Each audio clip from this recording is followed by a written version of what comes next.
ప్రభువునందు ప్రియమైన విశ్వాసులందరికీ వాక్యమినిచున్న మనం వాక్యముతో అనుదినము బలపరచబడుచు దేవుని సన్నిధికి దగ్గరగా జీవించాలని మన యొక్క తలంపులతో కూర్చున్నప్పుడు దేవుని వాక్యము అనేక రీతిలుగా మనల్ని బలపరుస్తూ మన విశ్వాసాన్ని ముందుకు తీసుకెళ్ళాలని మరి కోర్చు.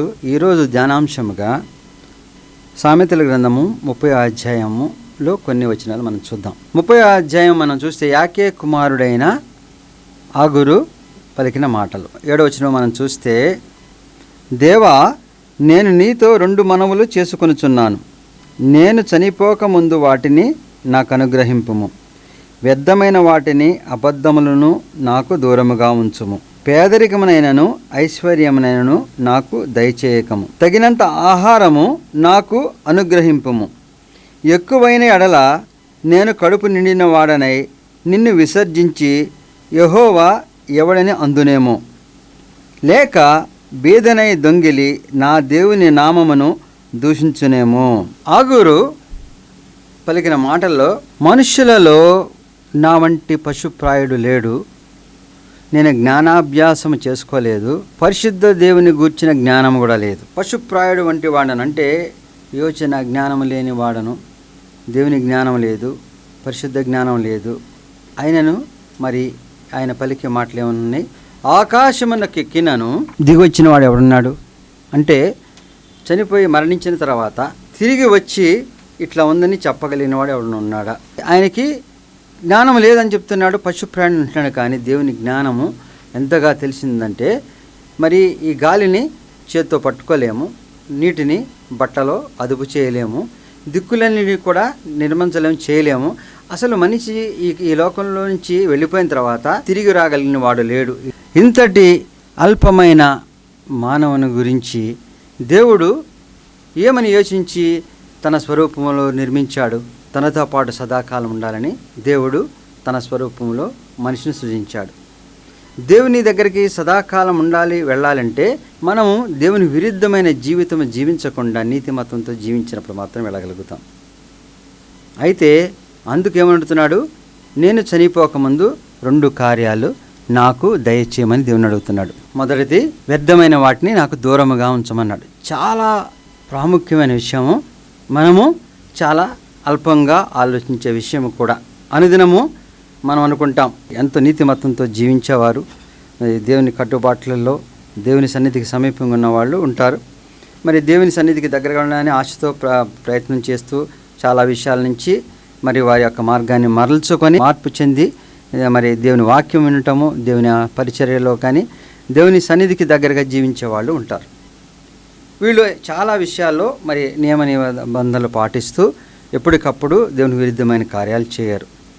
అయితే వ్యర్థమైన వాటిని యోచించడం అనేది, దానివల్ల ఎవరికి హాని లేదులే, యోచన వల్ల ఏం జరుగుతుందని అనుకుంటారు. కానీ అటువంటి యోచన కూడా మనిషికి దేవునికి దూరం చేసే క్రియ. అంటే నువ్వు ఒక విషయంలో నీకు సంబంధం లేదు, కానీ యోచిస్తూ ఉంటావు, వాడు ఆ రీతిగా చేశాడు, లేకపోతే వాడు ఈ పాపం చేశాడు, వాడు ఈ లోకంలో ఈ రీతిగా ఉన్నాడు, లేకపోతే వాడికి ఈ రీతిగా కలగాలి. ఇటువంటి యోచనలన్నీ కూడా మనకు వస్తూ ఉంటాయి. మరి పరిస్థితులను బట్టి కానీ చూసినప్పుడు వ్యర్థముగా, అంటే మన సమయాన్నంతా దాంట్లో మనం ఏమి పంచుకోలేకుండా, దాంట్లో మనం యోచించేటప్పుడు అనేకమైన దేవుని వ్యతిరేకమైన ఆలోచనలతో మన యొక్క కంక్లూజన్స్ చాలా ఉంటాయి. వీళ్ళకి ఈ రీతిగా జరిగింది, ఇలా జరగాలను, లేకపోతే ఈ రీతిగా మరి జీవిస్తున్నారను, వీళ్ళు పాపులను. ఎన్ని యోచనలన్నీ కూడా నీ యొక్క నీతిమత్వాన్ని తగ్గించేవిగా ఉంటాయి. ఎందుకంటే అటువంటి యోచనలు ఉన్నప్పుడు దేవుని సన్నిధికి ఏ రీతిగా ఉంటావు? మన మనసులో అటువంటి ఆలోచనలే లేకుండా ఉండాలి. అంటే మనం వ్యర్థముగా యోచించి దేవునికి సన్నిధికి దూరం అవుతున్నాం. అది చాలా ప్రమాదకరమైన విషయం అని నేను అనుకుంటున్నాను. జీవితంలో మనం చేసే క్రియలు, మనం చేస్తున్న అనేకమైన దుర్మార్గాల వలనే మనం పాపంలో ఉన్నామని కాదు, మనం యోచించే దాన్ని బట్టి కూడా పాపంలో ఉంటాం. అంటే పాపులు పాపం చేస్తూ ఉంటారు, పాపంలో ఉన్నారనుకుంటారు. మరి పాపం నుంచి వద్దు, దేవుని సన్నిధికి దగ్గరగా నిలిచే వారికి సైతాను చేసే ప్రేరేపణ, సైతాను ఏ రీతిగా పడదొస్తుందంటే, వారు ఏ హాని అపాయము మరి ఎటువంటి దుర్మార్గం చేయకపోయినా యోచనలతో వాళ్ళని దేవుని సన్నిధికి దూరంగా చేసే మరి క్రియలో మనిషికి తెలియకుండానే మాట్లాడుతూ మనిషి తెలియకుండానే యోచిస్తూ ఉంటాడు. అటువంటి యోచనలు, ఆలోచనలు ఒకళ్ళ క్రియారూపం చేసినప్పుడు మరి ఆయన అనుకున్నట్టుగానే వాళ్ళ పట్ల మరి వేరే రకంగా చేయొచ్చు. అయితే మనం ఎవరి గురించి యోచించకూడదు, లేకపోతే ఎవరిని వ్యర్థంగా మాట్లాడకూడదు, లేకపోతే ఎవరి గురించి మనకెందుకు అని జీవించడం అని కాదు. మనము ఒకవేళ మన ముందు ఉన్న వాళ్ళకి సమస్య ఉంటే, మన ముందు ఉన్న వాళ్ళు వేరే రకమైన క్రియలు ఉంటే, వారు పాపములు ఉండి లేకపోతే ఏదో అభివృద్ధి చెందుతున్నారు, అది ఇంకో రకమైన మరి ఉన్నప్పుడు మనం ఈర్ష్యతోనో ద్వేషంతోనో లేదా ఇంకో రకంగా మాట్లాడకుండా వారు ఆ క్రియల నుంచి మార్చగలిగిన మరి ఒక అవకాశం మనకున్నప్పుడు యోచించి వారికి సరైన మార్గము చూపించడం అనేది దేవుని క్రియ. నీ ఒక్కడే నీతిమంతుడు అయితే కాదు, నీతో పాటు ఉన్న వాళ్ళకి కూడా దేవుని యొక్క సువార్తను తెలియచేయమన్నాడు, దేవుని నడిపించమన్నాడు. నడిపించే అవకాశం ఉన్నప్పుడు నీకు హానికరం లేకుండా నీ సలహాతోనో సంప్రదింపుతోనో సహాయంతోనో దేవుని మార్గం వైపు నీతిమత్వం వైపు నడిపించమన్నాడు. అయితే అవేమీ చేయకుండా వ్యర్థముగా దూషించడము, ఇంకో రకంగా వాళ్ళని వక్రీకరించి మాట్లాడటం, లేకపోతే వారు చేసే క్రియలను అనేక మందికి చెప్పి అయ్యో వీళ్ళు ఇన్ని చేస్తున్న ఈ రీతిగా ఉన్నారనే యొక్క వ్యర్థమైన యోచనలతోనే మనిషి చాలా జీవితం గడిపిస్తూ ఉంటాడు. ఎందుకంటే మరి వయసులో ఉన్నప్పుడు మన పనుల నిమిత్తం ఉంటాం, ఉదయం లేచాం, మన దేవుని ఆరాధించుకున్నాం, ప్రార్థన చేసుకున్నాం, మన క్రియలు మనం చేసుకుంటున్నాం, మన భోజనం మనం చేసుకుంటున్నాం, మన పిల్లలతో వాళ్ళతో ఉంటున్నాం. కాబట్టి మనం ఏమీ పాపం చేయట్లే, నిజంగానే ఏమీ పాపం చేయని అవకాశం ఉంటుంది చాలామందికి. అయితే అటువంటి సమయంలో సైతాను మనల్ని మన నీతిమత్వాన్ని చెడగొట్టే క్రియే వ్యర్థమైన యోచనలు.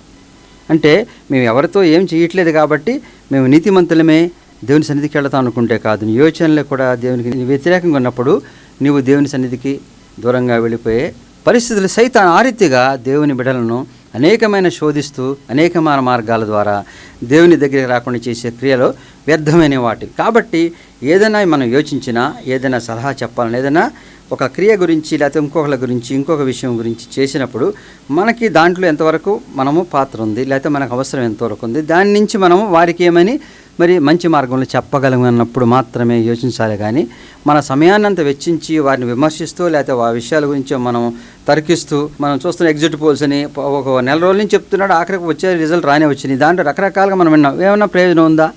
ఇట్లాంటి చాలా వ్యర్థమైన క్రియలలో మనం జీవితాన్ని గడుపుతాం. అంటే మనం ఏమి చేయట్లేదు, చాలా విషయాలు నిమ్మబద్ధం ఉన్నాని కాదు, మన యోచనలకు కూడా మనల్ని దేవుని సన్నిధికి దూరంగా చేస్తుందని ఇక్కడ చెప్తున్నాడు. కాబట్టి ఈ విషయంలో దేవా, నేను చనిపోకముందు ఇటువంటి క్రియ చేయకుండా నన్ను కాపాడు అంటే అటువంటి యోచన లేకుండా నన్ను కాపాడితే నేను నీ సన్నిధికి వస్తాను. రెండో మాట అబద్ధం. ఇది కూడా మనం ఎవరికి దుర్మార్గం చేయట్లే, ఎవరికి మోసం చేయట్లే, అన్యాయం చేయట్లే, లేకపోతే ఎవరి పట్ల మనం ద్వేషం లేవు, మన నీతిమత్వంతో బ్రతుకుతున్నాం. కానీ చిన్న చిన్న అబద్ధాలు వచ్చేస్తూ ఉంటాయి, సమయాన్ని బట్టో, సందర్భాన్ని బట్టో, అవకాశాన్ని బట్టే. అది చాలాసార్లు చాలామందికి చాలా వ్యతిరేకమైన పరిణామాలు తీసుకొచ్చే రకంగా కూడా ఒక్కోసారి మారవచ్చు. కాబట్టి మనము నీతిమత్వంతో జీవిస్తున్నాము, మనకి ఎవరితో సంబంధం లేదు, మన యొక్క జీవితం ఎంతో పర్ఫెక్షన్ ఉంది, లేకపోతే దేవుని సన్నిధికి ఉన్నామని అనుకుంటే కాదు. చిన్న చిన్న అబద్ధాలు లేకపోతే అవి పర్లేదు అనుకునే చేసే వాటి వలన దేవుని సన్నిధికి దగ్గరికి వెళ్ళలేకపోతున్నాం. అదే దేవుడు చెప్తున్నాడు, నువ్వేమి చేయలేదనుకుంటున్నావు, లేకపోతే నువ్వు దేవునికి నీతిమత్వంతో నిలుస్తున్నావు, కానీ సైతాను అనేక రీతులుగా దేవుని దూరంగా దేవుని బిడ్డలను చేసే క్రియలో అబద్ధం ఆడటం అనేది చాలా ప్రముఖమైన విషయం. కానీ చాలా అల్పంగా తీసుకుంటాం, ఇదేగా చెప్పింది వాళ్ళు ఏం చేస్తారు అనుకుంటాం. కానీ దాని పరిణామాలు అనేక రీతిలుగా అవతారాలను శోధించవచ్చు, బాధించవచ్చు, లేకపోతే క్రియలు మారిపోవచ్చు. కానీ మనం ఏం చేయలేదనుకుంటాం. ఆ రెండు విషయాల్లో కూడా ఎంతో నీతిమత్వంతో ఉన్నవాళ్ళు, ఎన్నో నిష్ఠతో ఉన్నవాళ్ళు, దేవుని నిలిచి దేవుని కార్యాలు చేస్తూ మరి దేవుని యొక్క గొప్ప కృపలో కూడా నడిపిస్తున్న వాళ్ళు కూడా మరి దేవుని సన్నిధికి వెళ్ళలేరేమో అనుకునేది ఈ క్రియల వలన. అది గ్రహించడం చాలా స్వల్పమే, కానీ అనుసరించడం చాలా కష్టతరం. మనకి అవసరం లేని వాటి గురించి మన సమయాన్ని వ్యర్థం చేసుకుంటూ యోచిస్తూ లేకపోతే ఇంకో ఇతరులకు చెప్పుతూ చేసే క్రియలలోనూ చిన్న చిన్న అబద్ధాలు లేకపోతే పెద్దయో చేసిన వాటి వల్ల అనేకమైన శోధనకరమైన పరిస్థితుల లోకంలో మన వలన జరగవచ్చు. మన యోచనలు ఆ రీతిగా ఉన్నప్పుడు రేపు ఒకవేళ నువ్వు ఆ క్రియ చేయవలసి వచ్చినటువంటి దుర్మార్గ క్రియ చేస్తావేమో. కాబట్టి నీ యోచనే మంచిది కానప్పుడు నిన్ను నీతిమంతుడిగా ఏ రీతిగా దేవుడు ఎంచుకోగలుగుతాడు? కాబట్టి ఈ రెండు క్రియలు కూడా రాకుండా దేవుడిని అడుగుతున్నాడు. పేదరికమైనను ఐశ్వర్యంనైనను నాకు దయచేయకము, తగినంత ఆహారం ఇస్తే చాలు. పేదరికం ఇస్తే ఏం చేస్తాం? పేదరికంలో మనకు అవసరాలను బట్టి చిన్న చిన్న తప్పులు, పొరపాట్లు, అవకాశాన్ని బట్టి, అవసరాలను బట్టి చేయక తప్పదు, లేకపోతే జీవించడానికి ఇది మార్గం, లేకపోతే ఇదే పరిస్థితులు అందరూ చేస్తున్నదను రకరకాలుగా సమర్థించుకుంటూ మనం చేస్తున్న క్రియల వలన దేవుని సన్నిధికి దగ్గరగా జీవించలేకపోతున్నాం. అవునా? పేదరికం ఉంది కాబట్టి ఏదో కొన్ని విషయాల్లో అబద్ధాలు చెప్పడం, లేకపోతే కొన్ని విషయాల్లో మోసకరమైన పరిస్థితులు వచ్చిన అవకాశం వచ్చినప్పుడు వాటిని ఉపయోగించు మరి అనీతి కార్యాలు చేస్తూ మనం అనుకుంటాం మన అవసరాల నిమిత్తం చేస్తున్నా కాబట్టి దేవా క్షమించమంటే క్షమకి అర్హమైన విషయం కాదు. అయితే అది లేకుండా కూడా నువ్వు జీవించవచ్చు. ఎప్పుడు దేవుని యందు నువ్వు ఉండి నీకు ఇచ్చిన దాన్ని బట్టి సంతృప్తికరముగా ఉన్నప్పుడు. మంచి బిర్యానీ తిన్నప్పుడు సంతోషంగా ఆనందంగా ఉంటారు చాలా అనుకుంటాం, కానీ అన్నీ ఉన్నవాడికి బిర్యానీ పెట్టినప్పుడు దాంట్లో సంతోషం ఆనందం అనిపించదు. అట్లాగే మంచి ఆహారం వెజిటేరియన్ అనుకుందాం, అన్నీ ఉన్నప్పుడు తిన్నప్పుడు బాగానే ఉందనుకుంటాం. దాని నుంచి ఇంకా ఏమైనా నాన్ వెజిటేరియన్కి వెళ్ళినప్పుడు కొంచెం బాగుందనుకుంటాం, కానీ రోజు అదే పెడితే ఏమనుకుంటాడు, వాళ్ళకి దాంట్లో సంతోషం కలగదు. అయితే పేదవాళ్ళకు కూడా మరి మా చిన్నతనంలో కూడా మేము చూసాం, ఒక్కొక్కసారి మజ్జిగలో ఉల్లిపాయ నంచుకుని కూడా బిర్యానీ తిన్నప్పుడు కన్నా ఎంతో సంతృప్తిగా తినగలిగిన ఒక సంతోషాన్ని కలిగిన జీవితాలు చూస్తూ ఉంటాం. అంటే దేవుడు మనకి ఇచ్చిన దాన్ని బట్టి మరి సంతోషంగా ఆస్వాదించి దాని నుంచి తృప్తి కలగటం అనేది చాలా ప్రముఖమైన విషయం. మనం పేదరికాన్ని బట్టి మనం ఇంకా ఏదో తెచ్చుకోవాలని కాదు, దేవుడు ఇచ్చిన దాన్ని సంతృప్తిగా చేయాలి. అయితే ఒకవేళ ఆ పేదరికంలో నేను ఏదో కావాలని చేసే క్రియలు నీకు విరుద్ధమై ఉంటాయేమో, కాబట్టి అంత పేదరికాన్ని ఒక దేవాన్ని అడుగుతున్నాడు. అంత పేదరికం ఇచ్చినప్పుడు నేను పరిస్థితులను బట్టో మరి కుటుంబాన్ని బట్టో నేను పొరపాట్లు నీ సన్నిధికి దూరం చేస్తాను, కాబట్టి నీ సన్నిధికి దూరం అయ్యే ఒక క్రియ నుంచి నా నుంచి తప్పించమని అడుగుతున్నాడు. అంటే ఈయన యొక్క ప్రార్థన ఏమిటంటే దేవుని సన్నిధికి వెళ్ళాలని, దేవుని సన్నిధికి దగ్గరగా జీవిస్తూ ఉన్న మనకి మరి చాలా విషయాల్లో మనం దేవుని నియమబద్ధంతో జీవించినాను, కొన్ని విషయాలు సైతాని చేత శోధింపబడి దేవుని దూరంగా వెళతాం. కాబట్టి ఇవి ప్రముఖమైన అనుకోవు, కానీ ఇవి చాలామంది విషయాల్లో చాలా విశ్వాసులను కూడా దూరపరిచే క్రియలు. కాబట్టి వాక్యమిని అనుసరిస్తున్న మనము ఈ విషయాన్ని చాలా జాగ్రత్తగా మనం గమనించి మన జీవితాలని దేవుని సన్నిధిలో నిలుపుకోవాలి. తర్వాత ఏమన్నాడు, ఐశ్వర్యాన్ని ఇచ్చినా సరే నాకొద్దు దేవా. ఎందుకని? ఐశ్వర్యం ఎక్కువైపోయిన కానించి దేవుడిని మర్చిపోతామేమో, లేకపోతే దేవుడు ఇచ్చాడు అనుకుంటాం. దేవుని గురించి మనం యోచించే సమయం కూడా ఉండదు. ఎందుకంటే ఐశ్వర్యాన్ని నిలుపుకున్నట్టు చేసే క్రియలలో బెదరిక ఉన్నప్పుడు దాన్ని తీర్చుకునేటప్పుడు కూడా సమయం లేకుండా ప్రయత్నం చేసి మోసం చేసి లేకపోతే తప్పిదం చేసామని దేవుని దూరంగా జీవించే పరిస్థితులు వస్తాయి. ఐశ్వర్యం ఎక్కువనే కూడా దాన్ని దాచుకుంటాకు కాపాడుకుంటాకు చేసే క్రియలు దేవునికి వ్యతిరేకంగా చేసి మనము దేవుని సన్నిధికి దూరంగా, అంటే దేవుని సన్నిధికి దూరంగా ఉండే క్రియలన్నీ ఈ రీతిగా ఉంటాయి. కానీ ఇవన్నీ కూడా లోకంలో సహజంగా ఉంటాయి అనుకుంటాం. అందరికి తెలుసు కదా 10 ఆజ్ఞలు, అబద్ధం ఆడకూడదు, దొంగిలించకూడదు, విగ్రహారాధన చేయకూడదు, తల్లిదండ్రులను సన్మానించాలి. ఈ రీతిగా మనం అవన్నీ చాలా నియమబద్ధంతో చేస్తూ వస్తుంటాం. కానీ ఈ విషయాలు చేస్తే మనం దూరంగా వెళ్తామని యోచన లేకుండా చేసే క్రియల గురించి ఈయన చెప్తున్నాడు.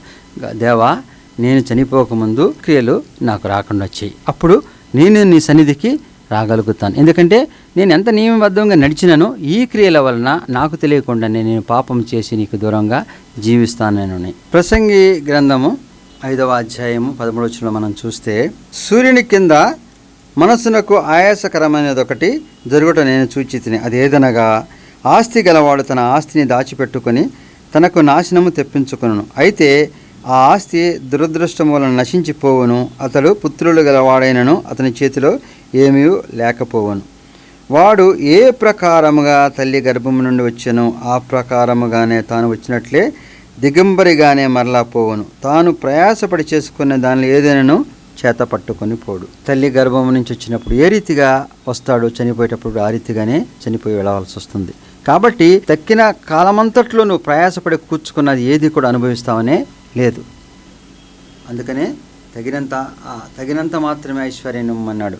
నువ్వు సంపాదించుకున్న అంతే కూడా ఐశ్వర్యాన్ని కొన్ని తరాలకు సంపాదించుకుని పెట్టొచ్చు, ఇంకెక్కువ కాలం బ్రతుకుతాను అనుకున్నావచ్చు. కానీ ప్రముఖ గాయని యొక్క ఇన్స్టాగ్రామ్లో పెట్టింది ఏంటంటే, ఆమె అనేకమైన పాటలుగా పాడి ఎంతో సంపాదించుకుంది. కానీ ఇప్పుడు వార్ధక్యంలో ఆమెకు అనేకమైన ఇళ్ళు ఉన్నాయి, కానీ రోజుకొక టెస్ట్ గురించి ఒక్కొక్క ఆసుపత్రి తిరుగుతుందట.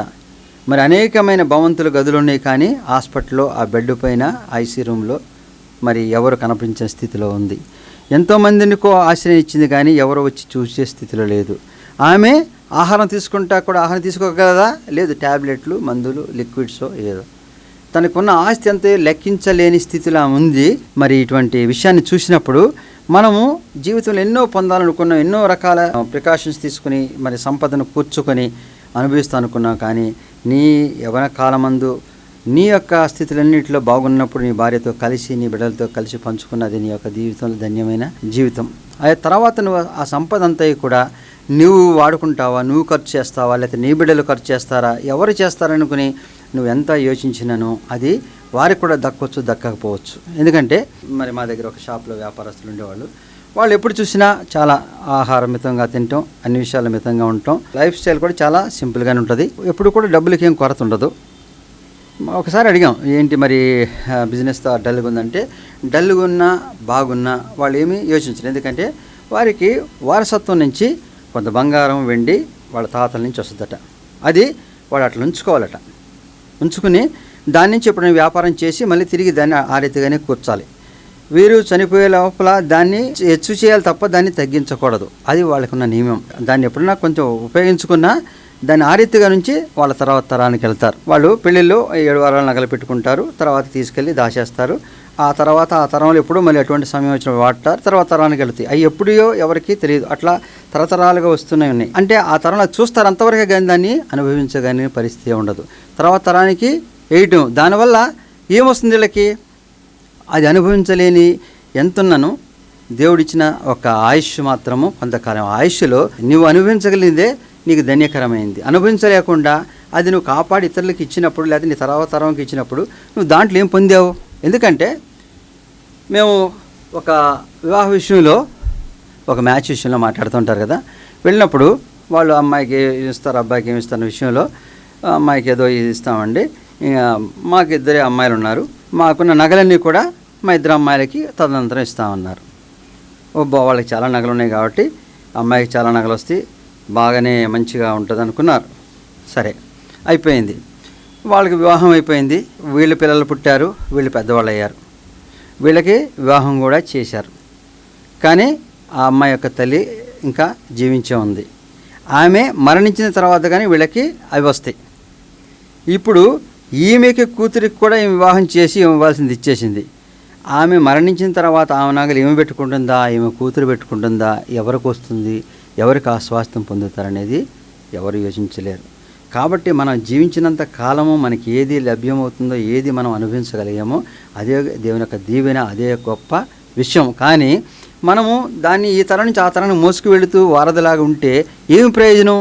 దాన్ని కాపాడుకుంటే మన సమయాన్ని అంత వ్యర్థం చేయటం లేదు, దాన్ని కాపాడుతూ ఉంచడం తప్ప అనుభవించలేని స్థితి ఏది వద్దని. అందుకనే తగినంత నాకు దయచేయమని దేవుని అడుగుతున్నాడు. కాబట్టి చనిపోక ముందు ఇటువంటి విషయాలు నేను చూడాలని ఎంతో ఆశ ఎదురు చూస్తూ ఆగూరు పలికిన మాటల్లో మరి ఎంత సత్యం ఉంది. నేను చనిపోక ముందంటే చాలాసార్లు మనము ఈ లోకంలో మనం జీవించి చనిపోయిన తర్వాత చాలామంది చాలా విషయాలు పెడతారు. ఏమని? ఈయనతో ఉన్న మా యొక్క ఇంటిమసీ రీతిగా మేము ఇట్లా ఉండేవాళ్ళము కాబట్టి ఈయనతో ఇట్లా ఉన్నాము, లేకపోతే ఈయనంత మంచివాడని చెప్తాడు. కానీ బతికున్నప్పుడు చెప్పితే ఆ వ్యక్తి ఎంతో సంతోషిస్తాడు. మాకున్న రిలేషన్స్ ఇటువంటి చేయాలనుకున్నాం, చేయలేకపోయామనో, లేకపోతే ఈయన పట్ల ఇటువంటి చేయాలనుకున్నాం, లేకపోతే భారతరత్న ఇవ్వని అంటారు కదా, ఆయన బ్రతికున్నప్పుడు ఇస్తే ఆ మనిషి అది చూసి సంతోషించగలరు. కానీ చనిపోయిన తర్వాత ఎన్ని చెప్పినాను ఆయన తెలుస్తుందా అన్నాడు కదా, నేను గోతిలేకపోతే నిన్ను ఎవరు ఆరాధిస్తారా అని మనం విన్నాం కదా. కాబట్టి చనిపోకముందే మనము ఏదైనా చూసినప్పుడు సంతోషపడతాం. కాబట్టి చనిపోకముందు దేవుని యందు నిలిచే రీతిగా ఉండే క్రియల గురించి అడుగుతున్నాడు. యాకోబు కూడా ఆదికాండము 45వ అధ్యాయము 28వ వచనంలో చూస్తే, నా కుమారుడు యోసేపు ఇంకా బ్రతికి ఉన్నాడా, నేను చావకముందు వెళ్ళి అతనిని చూచెదను. యోసేపు విషయంలో యాకోబు చెప్తున్న మాట, 17 సంవత్సరాల ప్రాయంలో యోసేపు మరి అన్నల యొక్క కక్ష కార్పణ్యాల వలన అతడు దుష్టమృగాలతో చనిపోయాడని తీసుకొచ్చి తండ్రికి చూపించినప్పుడు తండ్రి ఎంతో వ్యాకులత చెందుతూ ఆ మిగిలిన జీవితం అంతా కుమారుని గురించి యోచిస్తూ బాధపడుతూ జీవిస్తూ ఉంటాడు. మరి అటువంటి సమయంలో మరి యోసేపు మరి అన్య దేశంలో బానిసగా వెళ్ళినప్పుడు కూడా దేవుని నీతిమత్వాన్ని బట్టి, దేవుడిచ్చిన కృపను బట్టి, అక్కడ ఆయన నీతిమత్వాన్ని బట్టి మంచి స్థితిని పొందగలుగుతాడు. కరువు కాటకాలతో ఉన్న అన్నదమ్ములు మరి ఆహార నిమిత్తమై ఐగుప్తు రాజ్యానికి వచ్చినప్పుడు యోసేపు గుర్తుపట్టి తనపైన అంత ద్వేషంతో కుట్ర చేసిన అన్నలను కూడా క్షమిస్తూ వారికి ఆహారాన్ని ఇచ్చి వారి యొక్క మరి యోసేపుతో పుట్టిన బెన్యామీను తమ్ముని తీసుకురమ్మన్నప్పుడు తండ్రి ఎంతగానో రోధిస్తాడు. మరి ఆహారం కొరత వలన బెన్యామీను క్షేమంగా తీసుకొస్తానని అన్నదమ్ములు తీసుకువెళ్ళి యోసేపుకి ఎప్పుడైతే చూపించారో, యోసేపు తన తమ్ముని చూసినప్పుడు తన యొక్క దుఃఖాన్ని అణుచుకోలేకపోయాడు. తర్వాత అన్నదమ్ములకి తెలియచేసి తండ్రికి తెలియజేసి తీసుకురమ్మన్నప్పుడు మరి తండ్రి రావడానికి వసతులను ఏర్పరిచి పంపించిన దాన్ని చూసినప్పుడు అప్పుడు ముందుగా తండ్రి చనిపోయిన కుమారుడు నమ్మడు. కానీ అవన్నీ చూసినప్పుడు యోసేపు బ్రతికుని నమ్మి ఈ మాట అంటాడు, నేను చనిపోకముందు నా కుమారుని చూసే ఒక భాగ్యం దయచేసామని. కాబట్టి చనిపోకముందు ఏ గొప్ప కార్యాన్ని చూడాలనుకున్నామో, ఎటువంటి గొప్ప స్థితిని చూడాలనుకున్నామో అటువంటి చూడలేనప్పుడు ఎంతో వేదనకరమైన మరణం పొందే పరిస్థితులు వస్తాయి. కాబట్టి మనం జీవించినంత కాలమే దేవుని సన్నిధిలో ఎదగాలి, జీవించినంత కాలమే దేవుని యందు నిలిచి ఉండాలి. మన జీవితం ముగించక ముందు దేవునికి విరుద్ధమైన కార్యాలను మనం జీవిస్తే తర్వాత దేవుని కూడా మనం చూడలేం. తన కుమారుని చూసినప్పుడు ఎంతగా పరవశించి, ఎంతగా ఆనందించి దేవుని కృతజ్ఞత చెల్లిస్తూ నా కుమారుని చూస్తున్నా అన్నాడో, మరి చనిపోకముందు మరి అటువంటి గొప్ప భాగ్యాన్ని యాకోబు కలిగినప్పుడు దేవుని ఆరాధిస్తూ, మరి దేవుని స్తుతిస్తూ, నీతిమతంతో నిలిచిన యేసేపు విషయంలో కానీ యాకోబు విషయంలో దేవుని గొప్ప కార్యాన్ని చూచి దేవుణ్ణి ఆరాధించాడు. మనం చనిపోకముందు దేవుని సన్నిధికి దగ్గరగా వెళ్ళాలనుకునే కార్యాలలో ఏది మన జీవితంలో దేవునికి విరుద్ధముగా నడిచే కార్యాలు, మనం చేసిన పాప కార్యాలు, లేకపోతే మనం చేసిన దుర్మార్గ క్రియలు, మోసకరమైన క్రియలు, మనం జీవించిన విధానము, ఇవి మాత్రమే దేవునికి దూరంగా తీసుకువెళ్ళే కాదు. మనకి తెలియకుండానో, మనకు తెలుసో, లేకపోతే మనము అల్ప విశ్వాసంలోనే చేసే క్రియలలో ముఖ్యమైనవి వ్యర్థమైన యోచనలు అని చెప్తున్నాడు. కాబట్టి మనం దేవుని సన్నిధిలో మనం ఉన్నాం, దేవుని నీతిమత్వంతో జీవిస్తున్నాం, దేవుని సన్నిధి దగ్గరగా ఉన్నాం, మన యొక్క జీవితాన్ని దేవునికి అర్పించుకొని వెళుతున్నాం, విశ్వాసంలో వాక్యం వింటున్నాం. మరి చెరువులో ఉన్న మనకి ఏది సమస్యాత్మకం అవుతుంది, ఏది మనకి దేవుని సన్నిధికి దూరంగా చేస్తుందంటే వ్యర్థమైన క్రియలు. కాబట్టి ఈ విషయం చాలా జాగ్రత్త సుమి, చాలా జాగ్రత్తగా మనం యోచించి మన వ్యర్థమైన వాటిలో మాట్లాడటం కానీ, మనం అనటం కానీ, పరుషంగా కానీ, ఇతరుల పట్ల కానీ ఇటువంటి వ్యక్తం చేయటం కానీ రాదు. ఇటువంటి విషయాలు మనం దూరంగా ఉంచుకున్నప్పుడు దేవుని సన్నిధి దగ్గరగా ఉంటాం. మనము ఆ ఒక్క పరిస్థితులు బట్టి ఏమైనా చేయగలిగితే, చేసి వారిని మంచి మార్గం చూపించగలిగితే దేవుని బిడ్డలుగా మరింతగా నిలుస్తాం. ఆ రీతిగానే అబద్ధములు ఆడటం వల్ల ఏం జరుగుతుందనుకునే యోచన కన్నా అటువంటి చిన్న విషయాలే దేవుని సన్నిధికి దూరంగా వెళుతున్నాయి. కాబట్టి ఆ విషయాలను కూడా దూరంగా ఉంచమన్నాడు. అంతేకాకుండా ఐశ్వర్యాన్ని ఇచ్చినప్పుడు మరి ఆ ఐశ్వర్యం నిలుపుకుంటాకి చేసే క్రియలు, అనుభవించకుండా చనిపోయే క్రియల వలన వ్యర్థం. కాబట్టి అంత ఐశ్వర్యం వద్దు దేవా. మరి భేదవాడిగా మరి ఏమన్నా దుర్మార్గ క్రియలు చేస్తానేమో, కాబట్టి అటువంటి భేదవాడిగా కాకుండా నాకు తగినంత మాత్రం దయచేయమని దేవుని అడగాల. దేవుని సన్నిధిలో మనం ఏమి ప్రార్థన చేయాలా? దేవా, నేను పాపం చేయకుండా, పాపంలోకి వెళ్లకుండా కాపాడు. నేను చేసిన పాపాలని క్షమించమని అడుగుతాం, పాపాలు చేయకుండా ఉండడం. అసలు పాపము యొక్క క్రియలే మా దగ్గరికి రాకుండా చేయటం అనేది గొప్ప ప్రార్థన. ఆ యొక్క తలంపు, ఆ యోచన, ఆ నడిపింపే దేవుని సన్నిధికి దగ్గరికి తీసుకెళ్తుంది. చేసినాక దేవుని చేస్తున్న క్రియలను తప్పించమని కాదు, అటువంటి పరిస్థితులు నాకు కల్పించకుండా ఉంటే దేవా నీ నీతిమత్వంతో వస్తామనే యొక్క ఆశ, కోరిక మనకున్నప్పుడు మనము ఈ విషయాల్లో చాలా జాగ్రత్తగా ఉన్నప్పుడు దేవుని సన్నిధికి దగ్గరగా ఉంటాము, దేవునికి స్వాస్థ్యం పొందే బిడ్డలుగా ఉంటాం. కాబట్టి మన జీవితాలు ఇక నుంచి వ్యర్థమైన వాటి గురించో, అబద్ధాలు లేకపోతే మానుకొని ఐశ్వర్యాన్ని ఎక్కువగా కోరుకుని దానిలో మనం దేవునికి దూరంగా జీవించే కన్నా మన యొక్క పేదరికాన్ని నుంచి లేవనెత్తమని దేవుని అడిగినప్పుడు దేవుడు తప్పక మన ప్రార్థన ఆలకిస్తాడు. తగినంత దయచేస్తూ ఉంటాడు. తగినంత దయచేస్తూ అనేక మందిని నడిపించిన దేవుడు నీ పట్ల తన కృపను దయచేస్తాడు. నీకు ఐశ్వర్యాన్ని ఇచ్చే సైతాన్ని సంబంధమైన క్రియలకు పురిగొలిపోయే కన్నా నీకు తగ్గించినంత మాత్రాన దేవుని యందు అల్ప విశ్వాసంలో కూడక నీకు ఇచ్చిన దాన్ని బట్టి సంతృప్తి చెందుతూ దేవునికి విరుద్ధమైన కార్యాలకు పోకుండా ఎప్పుడైతే నువ్వు జీవించావో నీ యొక్క జీవితం దేవుని సన్నిధికి దగ్గరగా వెళుతుంది. కాబట్టి ఆ రీతిగా మన యొక్క జీవితాలు దేవుని సన్నిధికి సమీపంగా ఉండాలని దేవుని వాక్యం మనం బలపరచాలని కోరుతున్నాను.